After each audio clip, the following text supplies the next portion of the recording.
La plupart des gens présument que la Bible a beaucoup à dire sur la souillure des hommes. Et c'est vrai.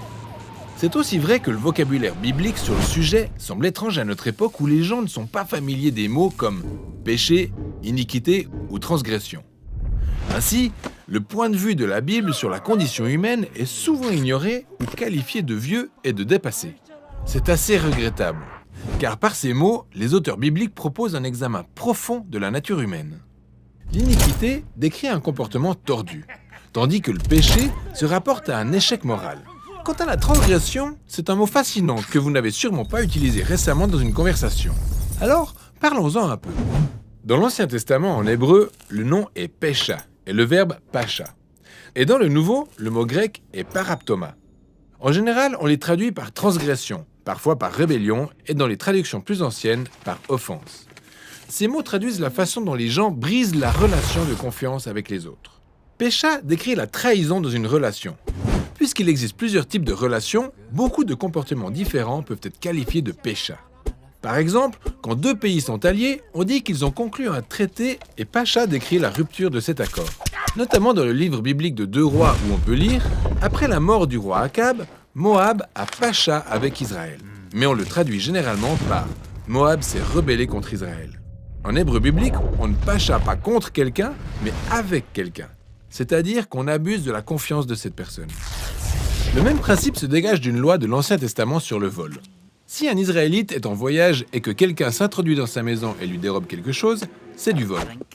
Mais dans le cas où le voleur est son voisin, c'est pécha, car c'est quelqu'un à qui il est supposé avoir confiance. Ou bien dans l'histoire où Jacob fuit son oncle Laban. Laban accuse Jacob d'avoir volé des statues d'idoles. Il fouille toutes les affaires de Jacob et ne trouve rien. Alors Jacob crie « Quel est mon pécha? En quoi ai-je abusé de ta confiance ?» Mais l'ironie de l'histoire est que ces statues ont été volées par la femme de Jacob, la propre fille de Laban. Ça, c'est un abus de confiance pur et dur. Ainsi, quand on parle de pécha, ça implique une personne ou un groupe qui abuse de la confiance de l'autre personne ou groupe. Et c'est un mot assez courant dans la Bible, parce qu'il résume la longue histoire de la relation en dents de scie entre Dieu et les Israélites.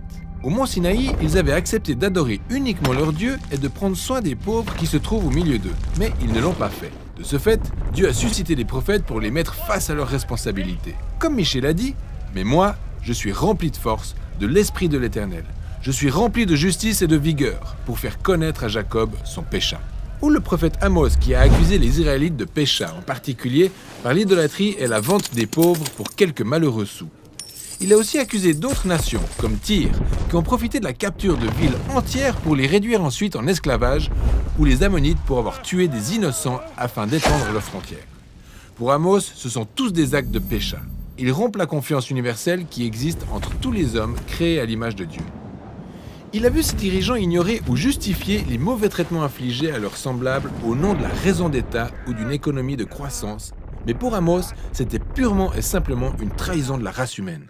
Et c'est tout à fait logique que ces prophètes associent le pécha à des mots comme trahison ou tromperie. Dans le Nouveau Testament grec, l'apôtre Paul décrit la tendance de l'homme à briser la confiance en utilisant le mot paraptoma. Il rappelle l'histoire d'Adam qui veut dire humanité en hébreu. Et dans cette histoire, l'humanité trahit la confiance de Dieu et se saisit du pouvoir afin de discerner le bien et le mal à ses propres fins. Paul appelle ça le paraptoma d'Adam. En d'autres termes, l'humain a rompu la relation de confiance avec Dieu et aussi avec ses semblables. Ce qui complique les rapports entre humains marqués par une succession de trahisons et de dommages relationnels, menant à la violence et à la mort. Mais pour Paul, ce n'est pas tout. Il dit « Beaucoup sont morts à cause du paraptoma de ce seul homme. Mais la grâce de Dieu est bien plus grande et le don qu'il a accordé gratuitement à beaucoup par un seul homme, Jésus-Christ, est bien plus important. » Au lieu de laisser l'humanité s'autodétruire par la trahison, Dieu a suscité un homme qui a laissé notre pécha atteindre son paroxysme. Ici, Paul retrace le portrait fait par le prophète Ésaïe du serviteur meurtri, qui n'a posé aucun acte de violence et sur les lèvres duquel ne s'est trouvé aucune trahison, mais qui a été compté parmi les pachas parce qu'il a porté le péché de beaucoup et qu'il a intercédé en leur faveur. Et c'est ce qui est surprenant dans l'histoire de la Bible, que la réaction de Dieu face aux pachas et aux paraptomas de l'humanité soit de prendre notre place lui-même et de se montrer digne de confiance pour notre compte. Les apôtres affirment qu'en Jésus, Dieu s'est chargé de notre trahison afin d'initier un nouvel avenir et une nouvelle race humaine, une race digne de confiance caractérisée par la fidélité et l'intégrité. Jésus était et demeure de cette race et c'est le genre d'humain qu'il veut reproduire alors qu'il conduit fidèlement notre monde vers la nouvelle création. Et c'est ça, la fascinante histoire autour du mot biblique qu'est la transgression.